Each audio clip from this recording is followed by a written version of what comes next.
प्रिय महानुभावों, परम पूज्य सद्गुरुदेव श्री सतपाल जी महाराज जी कहते हैं कि मानव जीवन का परम उद्देश्य क्या है।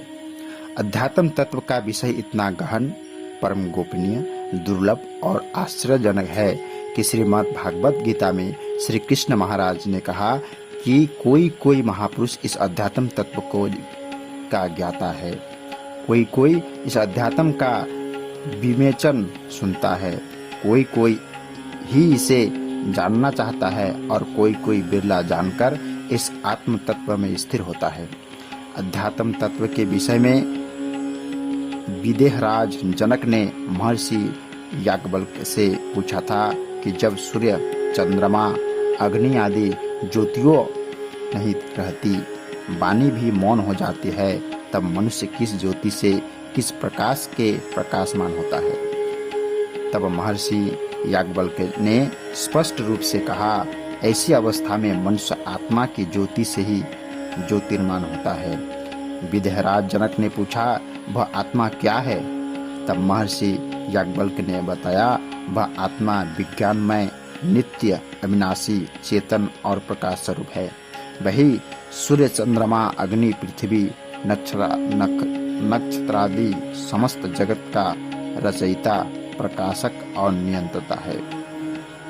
वही जानने योग्य हैं, उसे जानकर ही अमरत्व की प्राप्ति होती है और उसे जानकर कुछ जानना बाकी नहीं रहता है। आत्मा परमात्मा एक ही वस्तुत ऐसे महान गोपनीय अध्यात्म तत्व को जानना ही मानव जीवन का परम उद्देश्य है। श्री महाराज जी कहते हैं कि इसीलिए भगवान शंकर माँ पार्वती से कहते हैं कि उमा कहूँ मैं अनुभव अपना, सत्य हरि भजन जगत सब सपना। मेरा अनुभव है कि संसार में हरि भजन ही सत्य है और बाकी जगत सपना है। अर्थात ये रिश्ते नाते सब परिवर्तनशील है। छोटा बच्चा माँ से चिपकता है, हमेशा माँ को पुकारता है, पर बड़ा हो जाने पर अपने स्वतंत्र विचार का हो जाता है। वृद्ध माँ हो कहता है, जाओ तीर्थ व्रत करो, मुझे तुम्हारी कोई चिंता नहीं। आप उसको कुछ शिक्षा दोगे तो वही कहेगा कि चिड़िया बच्चे देती है, बच्चे बड़े होती है, उड़ जाते हैं। इसी उदाहरण को मनुष्य के साथ तुलना करना है। इस प्रकार आजकल आदमी तो रहा नहीं, अब चिड़िया बन गया है। हम जानवरों की चर्चा करते हैं तो भाई क्या लोग जानवर हैं?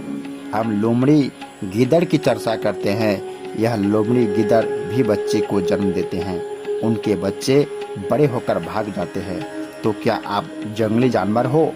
आप कहोगे जी नहीं, हम तो आदमी हैं। फिर आपकी विशेषता क्या है?